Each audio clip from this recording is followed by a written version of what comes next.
My name is vanEngelsdorp. I'm here with the Bee Informed Partnership, and we're talking about our management survey for the fall or for the year of 2012-2013.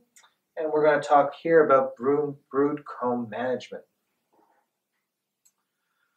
One of the questions we ask is, how often do you replace the comb in your colony? And of course, there's been long time recommendations that you replace that comb on occasion, because that comb, that wax, is fat, and that fat acts as a great sponge for different chemicals and pathogens, and so it gets stuck in that comb, and by replacing that comb, presumably you're taking that chemical and that toxic material out. This data is consistent over 3 years, and it was a real surprise to me when we first saw it 3 years ago, but it's been a consistent result, so it's hard to ignore.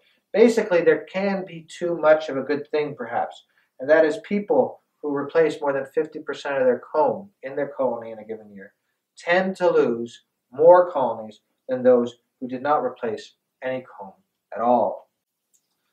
Another thing we can ask is did you use old combs? So if you're a beekeeper for a long time, you might have some old combs stored, and do you use that? Did you put that in your colonies when you were making increases or when you were calling out some old comb? And what you can see is people who reused comb tended to lose more colonies than those who did not reuse comb at all.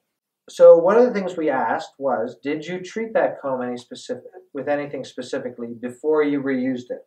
And certainly we found that people who did not use a technique for treating lost more colonies than those who used something at least. What we did not find, and this may be just a matter of not having a large enough sample size, that any of the treatments worked better or worse than any of the other treatments. The information is for educational purposes only. References to commercial products or trade names do not imply endorsement by the Bee Informed Partnership or its members. The results presented here are the summary of the population who responded. This sample may not be representative of the beekeeping population at large. These results simply highlight differences in the sample population. The results cannot be considered conclusive, causative, protective, or attest to product efficacy or lack of efficacy.